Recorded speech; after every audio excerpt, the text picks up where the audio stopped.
ya haba wani mahaukaci ne da Allah kara bata mana.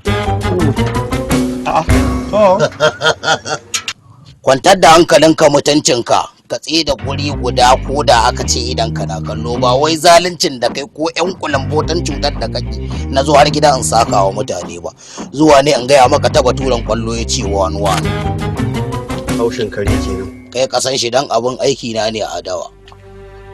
Ni wannan soci burutsu na kan ban gane shi ba. Shine idan ka shiga sannan a hankali a je a komo tudu da gangare ko da shine zaka iya gane fahimtar abin da fuskar sake faɗi cewar ga abin da nake nufi a gurin nan.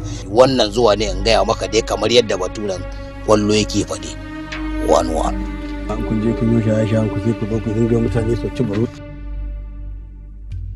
Kace yara ne ka san na fito na ga ledoji.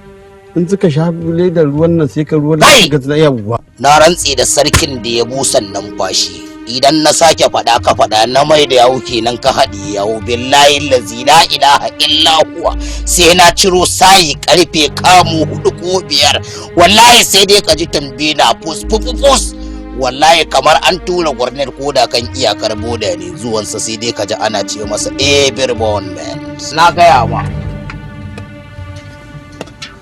Alhamdulillah. Karɓuwa ni yanzu kai da ni. In dai ba ƴan dabar ka za ka je ka kwaso ku zo ku haike min ba Allah na tuba. A shari'ancin ba ka da ba kuɗin da za ka yi shari'a da ni. Kace me? Kace? Ni an na rena kasuwa ko sautu ba ne mata. Okay. To ko za a yi bikin yadda ake sauke gilasan